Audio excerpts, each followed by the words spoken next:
Do you worry about your daughter's body image, hoping it can be the healthiest that it possibly can?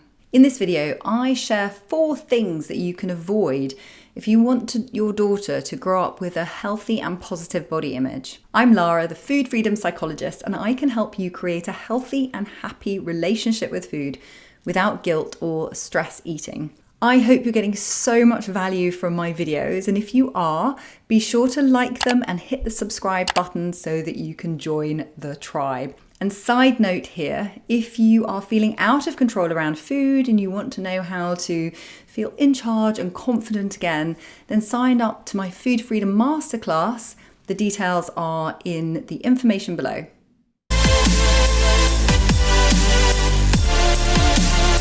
In my signature program, there are so many women who are concerned about passing on their negative relationship with food and body image to their children. And what they find is that by working on themselves and learning how to heal their relationship with food and body image, that can have such a positive impact on their children as well. And we've seen so many amazing transformations with people really healing their relationship with food and body image. Now, I remember a point in time when I was really challenged on how my behavior was impacting my children.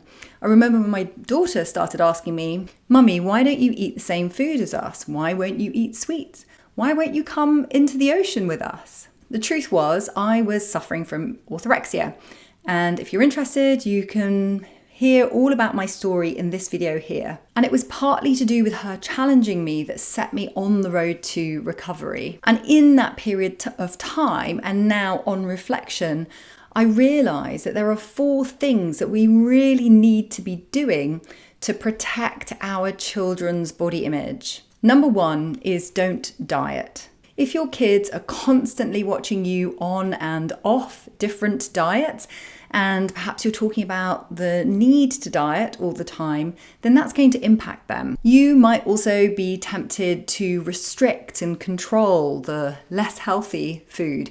But actually what that ends up doing is putting that food on a pedestal. Your kids will probably want sweets more if you restrict them. Number 2 is don't comment on your body. So ask yourself, what is your self-talk like? Do you ever look in the mirror, criticize yourself, say that you don't look as good as you used to, or say things like, "I could never wear that bikini," or "I'm going to have to lose weight in order to wear the bikini"? Maybe you've criticized your thighs or your stomach rolls. A child can very easily internalize these thoughts.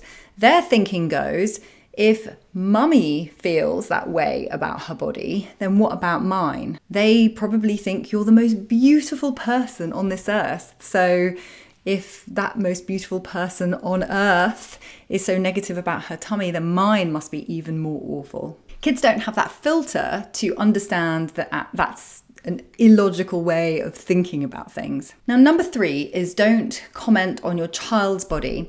Now, this might be common sense, but just don't comment on your child's shape or size. And I'm even talking about if you feel like you're doing it in a positive way. The thing is, a kid's weight will fluctuate over the years, and especially during puberty. A comment is something that they can really carry with them for life.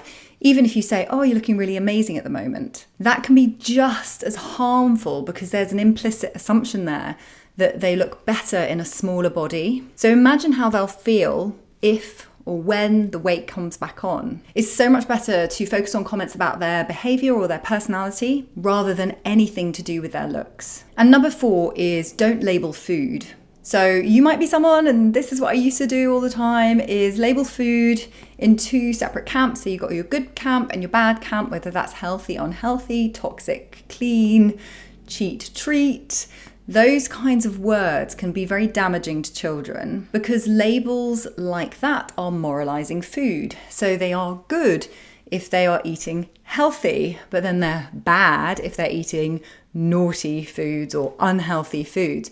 So we want to remove the labels altogether and just call food what it is. So it's an apple or a chocolate bar if it's breakfast, lunch and dinner. So the idea here is to avoid any of this moralistic labeling, because what happens is that kids end up internalizing that.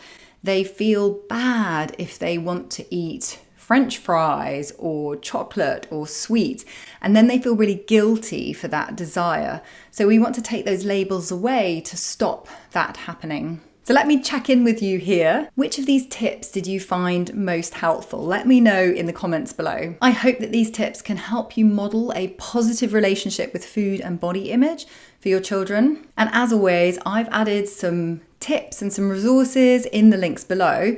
I'd like to recommend 2 books that I found extremely helpful. So one book is called Body Positive Power, and this is just an amazing story about a girl's journey through an eating disorder and then how she recovered from that. So that's more of like a personal story. But then an amazing book if you want to think about how your behaviors and what you can do to support a positive body image in your children is called Body Happy Kids. I've put links to both of them below, and they're both absolutely fantastic books. And also, if you are ready to make peace with food and learn how to eat in a way that is saying goodbye to binges and emotional eating, then register for my free Food Freedom Masterclass. The link for that is below as well. So check out these videos next for more health, mindset, and food freedom tips. And if you like this video, give it a thumbs up, subscribe to my channel, and please do share it with your friends. Bye for now.